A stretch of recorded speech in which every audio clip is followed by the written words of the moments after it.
Une alimentation adéquate et équilibrée est une condition essentielle pour le bien-être physique et mental de l'enfant. L'apport nutritionnel insuffisant tel que les chips, bonbons, jus industriels ou encore une méconnaissance des recommandations nutritionnelles peuvent nuire à sa croissance. Pour l'alimentation des enfants, ça doit être équilibré et varié. Notamment, ça dépend de l'âge. Donc, ils ont besoin de beaucoup plus de lait, donc d'aliments lactés et de vitamines, de légumes. En tout cas, une alimentation très variée. Voilà. À des heures aussi régulières. C'est très important. Pour ce pédiatre, il est important d'insister sur la consommation des fruits et légumes chez l'enfant, mais tout en respectant les 3 repas de la journée. Donc, les fruits et légumes doivent être instaurés dans l'alimentation de l'enfant.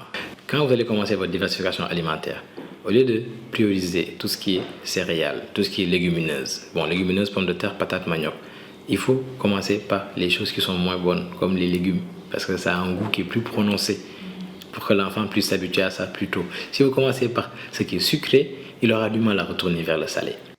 Les parents doivent s'impliquer davantage dans la préparation du menu des enfants. Aussi, ils sont invités à éviter les repas trop sucrés ou trop salés. J'invite les parents à ne pas opter pour la facilité. En fait, le sucre et le sel sont très mauvais pour l'alimentation, non seulement de tout le monde, mais en particulier des enfants. Alors que les chips n'ont aucune valeur nutritive, les chips ont même des éléments nocifs pour la santé des enfants. Les habitudes alimentaires d'un enfant peuvent l'influencer tout au long de sa vie. Les enfants sont vulnérables à toute forme de maladie telles que la malnutrition, la carence et le retard de croissance. Dès lors, les parents doivent mettre en place des bases indispensables pour une alimentation saine et équilibrée.